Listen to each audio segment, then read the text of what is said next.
एक कथा में सुनाता हूँ। एक गुरुजी बैठे थे गुफा में, ध्यान कर रहे थे। इतने में एक शिकारी वहां से निकल रहा था। तो शिकारी ने देखा कि भैया गुफा के अंदर गुरुजी बैठे हैं, महाराज जी कोई संत बैठे हैं। था तो वो शिकारी जानवरों को खा जाता था, लेकिन उसकी माँ ने उसको बचपन में कभी बताया कि भैया कभी संत महापुरुष मिले, तिलकधारी कोई मिले, जटाधारी कोई मिले, कोई धोती बगलबंदी में मिले तो उसको प्रणाम करना और कुछ दक्षिणा जरूर देना। तो वो शिकारी उन गुरुजी के पास चला गया और गुरुजी से जाकर के बोले आप यहाँ क्या कर रहे हो? इस गुफा में बैठे हो, कब से भूखे प्यासे होंगे आप, मैं आपके लिए कुछ भोजन ले आता हूँ। बोले हाँ, कुछ बढ़िया सा कुछ सामग्री ले आओ। इतने में शिकारी ने क्या किया, एक 12 सिंगा हिरण पकड़ के ले आया और पकड़ करके लाया और गुरुजी के सामने खड़ा कर दिया। बोले गुरुजी लो इसको मार दो, आप पकाओ, भोग लगाओ, फिर हमको भी बांट देना। गुरुजी बोले अरे भले आदमी, तो हिरण पकड़ के लाया। लेकिन गुरुजी ने सोचा शिकारी है, शिकारी क्या समझे कि भाई भक्ष भक्ष नहीं खाना चाहिए। तो गुरुजी ने ऐसा विनोद में कह दिया,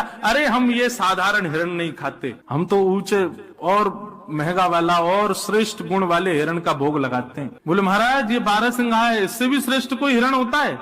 बोले हाँ। बोले जरा बताइए तो, आप जो हिरण बोलेंगे मैं वही पकड़ के लाऊंगा अब तो बोले अरे उस हिरण को पकड़ने के लिए तो पूरा संसार भाग रहा, कोई नहीं पकड़ पाया। बोले नहीं नहीं, मुझसे बड़ा शिकारी नहीं है जंगल में कोई, आप आज्ञा करिए, वो जैसा होगा जहां होगा पकड़ के लाऊंगा मैं उसको। आप बताइए तो सही, उस गुण के सींग कैसे, उसके पैर कैसे, उसका मुख कैसा, जरा बताइए उसके बारे में, उसका रंग कैसा।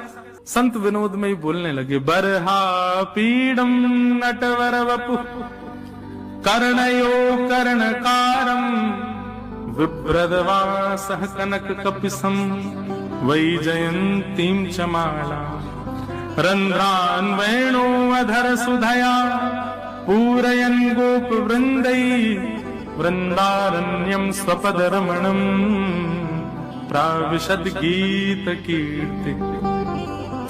मोर मुकुट पहनता है। शिकारी बोला हिरण मोर मुकुट पहनता है? बोला हाँ। और कर्णयो कर्णकारम, उसके कान 2 हैं लेकिन कुंडल एक ही पहनता है, और कभी वो इस कान में पहन लेता है, कभी निकाल के इस कान में पहनता है। हमारे नाना जी इतना सुंदर वर्णन करते थे, बोले ठाकुर जी कुंडल कैसे पहनते हैं? तो जैसे ये पुष्प है ना, जैसे आप कभी ग्वारियाओं को देखोगे तो वो क्या करते हैं, इधर लगा लेते हैं ऐसे, इसको कर्ण फूल कहते हैं। यहाँ ऐसे धारण कर लेंगे, अगर लंबा हो पीछे से, तो ठाकुर जी क्या करते हैं, यहाँ पे पुष्प लगा लिया। अब लगाते लगाते चलेंगे, इतने में दूसरी तरफ चल रहा मधुमंगल बोले लाला महाकुंडल बढ़िया ना लग लो, या बारे में लगा। सो ठाकुर जी इधर से पुष्प को उछालते हैं, उछाल करके इधर धारण कर लेते हैं। फिर यहाँ से श्री रामा कहेगा ना लाला माँ बढ़िया ना लग रहा, यहीं पहन, तो फिर उछालते हैं, फिर यहाँ पहन लेते हैं। और ठाकुर जी ऐसे हाथ से निकाल के नहीं पहनते, ऐसे उछालते हैं कि वो कान के ऊपर ही आके लगता है। तो कर्णयो कर्णकारम, बोले कुंडल पहनता कानों में। शिकारी बोला कुंडल पहनने वाला हिरण है? बोले हाँ। मोर मुकुट पहनता है, कानों में कुंडल पहनता है, और विभ्रदवासः कनक कपिसम, पीली पीतांबरी पहनता है। शिकारी बोला भगवान मैं तो इतना बड़ा हो गया, मैंने ऐसा हिरण तो कहीं नहीं देखा। बोले और क्या करता है? बोले वही जयंतीम च मालाम, वैजंती माला पहनता है। और सबसे श्रेष्ठ उसका गुण क्या है? बोले रंध्रान वेणु अधर सुधया, बोले अपनी कोमल कर उंगलियों से आच्छादित करता हुआ छिद्रों को वेणु बजाता है। आहा, शिकारी तो भाव विभोर हो गया, बोले भगवान ये हिरण वेणु भी बजाता है? बोले हाँ। रंध्रान वेणु वदर सुदया पूरयन गोप वृंदै वृंदारण्यम स्वपदर्मणम प्राविशद गीत कीर्ति। एक मतवाली सी चाल चलता है, टेढ़ी चाल चलता है, एक पैर के आगे दूसरा पैर नहीं रखता, तिरछा चलता है, ऐसी बांकी अदा में रहता है। हम तो इस हिरण के उपासी हैं, ये मिलेगा तो इसका भोग लगाएंगे।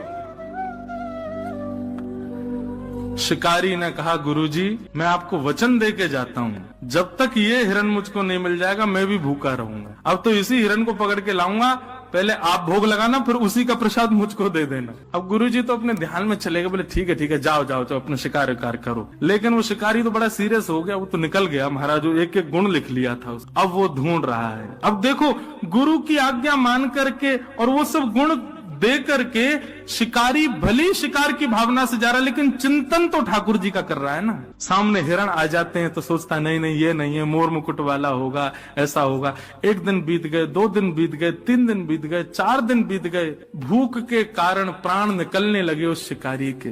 लेकिन सोचने लगा मेरे गुरुजी भी तो भूखे बैठे हैं, जब वो भूख सहन कर रहे हैं तो मैं क्यों नहीं करूं, अब तो इसी हिरण को पकड़ के ले जाऊंगा।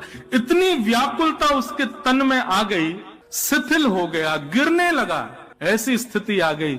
लेकिन सामान्य हिरण का शिकार नहीं कर रहा था। ठाकुर जी को उसका ये भाव प्रिय लग गया और इतने में ही सघन कुंज में से पीताम्बरी पहने, बाकी अदा से मोर मुकुट धारण किए, एक कुंडल गले में वैजंती माला, पीताम्बरी आच्छादित है, सुंदर अधर पर वेणु धारण करके बाकी अदा से चलते हुए श्याम सुंदर जैसे सन्मुख आए उस शिकारी के।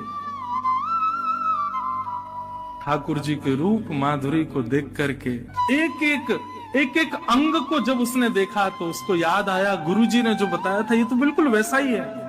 मोर मुकुट पहने, गले में वैजंती माला है, वेणु बजा रहा है, तिरछी चाल चल रहा है, पीताम्बरी पहनी है, गले कान में एक कुंडल है। तुरंत अपना जाला उठाया जिससे हिरण को पकड़ता था।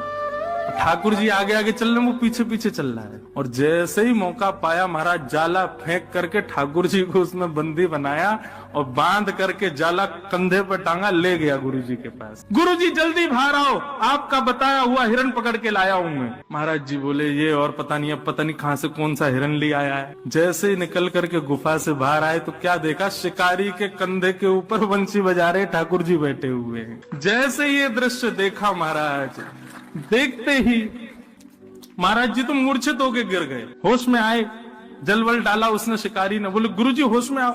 गुरुजी होश में आए, बोले भैया कहाँ, गुरुजी हिरण लेके आऊं, बताओ कहाँ लगाऊं चूल्हा वूल्हा, इसको पकाएं बढ़िया। गुरुजी बोले भले आदमी, इनको छोड़ जल्दी। बोले गुरुजी भाग जाएगा, ये बहुत मुश्किल से मिला, मुझे 5 दिन लगे इसको पकड़ने में। तब गुरुदेव ने आज्ञा की। ठाकुर जी मंद मंद मुस्कुरा रहे थे। ऐसी गुरु की कृपा हुई कि एक शिकारी के हृदय पर शिकार की भावना से ठाकुर जी को ढूंढने गया, ठाकुर जी उसके वश में। तो हे नाथ, आपके नाम में इतनी सामर्थ्य है, आपकी लीला गुण में इतनी सामर्थ्य है कि एक स्वपच प्रजाति का व्यक्ति भी आपकी प्राप्ति कर पाएगा। इसलिए मुझे यही समझ आया कि सबसे श्रेष्ठ संसार में अगर कुछ है तो वो आपका नाम है भगवान। उस नाम के आश्रय में, कथा के आश्रय में कोई भी आ जाए, उसको आप मिल ही जाते हो, उसको आपकी प्राप्ति हो ही जाती है। ऐसे नाम को हम बारंबार प्रणाम करते हैं। इसलिए हम कथाओं में गाया करते हैं, कन्हैया कन्हैया पुकारा करेंगे, लताओं में ब्रज की गुजारा